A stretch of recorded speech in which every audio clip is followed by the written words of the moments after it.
This is the story of DMT, or dimethyltryptamine, a simple compound found throughout nature which has profound effects on human consciousness. DMT, even though it's the most powerful psychedelic drug known to man, it's in every single ecosystem all over the world. It exists in plants and grasses, and it's everywhere. I mean, it's really the craziest drug to be illegal everywhere because everyone's got it in their system. It's like everyone's holding. That was like Terence McKenna's line. Yeah, and it's pretty intense stuff, man. If you do it, you will talk to intelligent beings from other dimensions, for real. I mean, it sounds crazy. You would think that if there's something like that, that it would be on the front page. It's amazing that people don't know about it. I mean, it's the most incredible experience. I mean, we are such an experience-obsessed society. I mean, everybody wants to go whitewater rafting, and people want to talk about, you know, my uncle climbed Mount Everest. It's all about experiences. We all want to ride roller coasters and see the craziest movies. There is a little powder, and you smoke this little powder, and it will change the way you look at everything. You won't care about UFOs. If a UFO landed right out there, I'd be like, wow, yeah, they're probably from another planet. Whatever.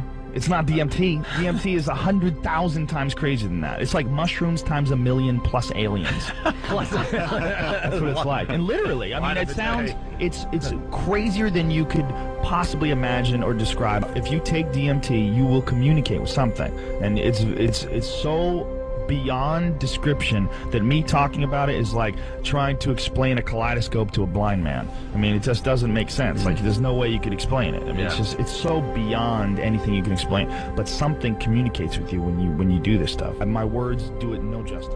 The craziest thing about DMT, because DMT is literally like having a meeting with God. It's like having a meeting with divine, unbelievably wise, incredibly loving energy, like whatever it is, the source of everything. And it leaves you so humbled that after it's over, you have it's like literally like you're still you still look like you still wear the same clothes you are, but you're not really you anymore. I mean, you literally have been changed.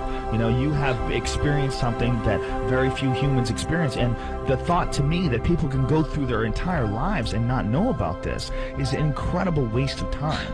It's like your life could be so much more positive and so much more interesting and fascinating, and you would be so much more humble and aware of what you really are and where you really stand if you just have this experience. The crazy thing is you can get alcohol everywhere. You can go to Duane Reade and buy a jug of wine and get effed up, you know? I mean, we have drugs that are available. I mean, how many times you talk to a girl, oh, I don't do drugs. Meanwhile, she's hammered, smoking a cigarette. You know, I mean, everybody, there's drugs, caffeine. I mean, I'm drinking a coffee right now. It's sanctioned. It's a sanctioned drug because it's great for capitalism. It keeps you going, it keeps you working. But there's there's drugs out there that are actually good for you. There's drugs out there that are actually good for your mind.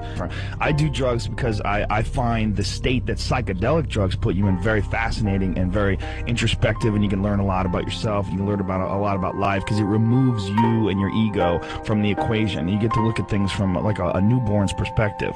That's why I do it. I don't do anything like, I don't do coke or meth or anything dangerous, anything that's addictive. I have never done coke, I've never done speed, I've never done heroin. I won't do anything that can hurt you.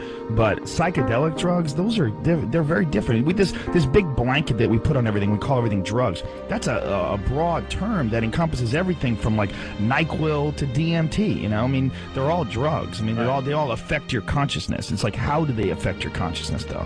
I'm not interested in anything that messes me up. I'm not interested in anything that gives me brain damage or anything that makes me, you know, addicted to it. I'm only interested in things that can alter my state of consciousness for the better. It's very, very intense. But it's not dangerous. It's a human neurotransmitter. It's actually one of the most transient drugs ever exhibited in the body because your body brings it down to baseline really quickly. Your body brings it down to baseline in like 10 to 15 minutes. It's really crazy. What's that mean, down to baseline? It means, like, say if you have it, you're high, you go to that dimension, whoa, it blows out, and then whoa, 15 minutes later, you're back normal. And the crazy thing is, it's just like dreams. You know, you wake up and you're like, I had the craziest dream. It was me and my buddy Mike, and we were kids, but we had a sled, and my mom was there. And then 5 minutes later, you're like, what the hell was my dream? Yeah. That's exactly what a DMT trip was like. It's like gold dust slipping through your fingers.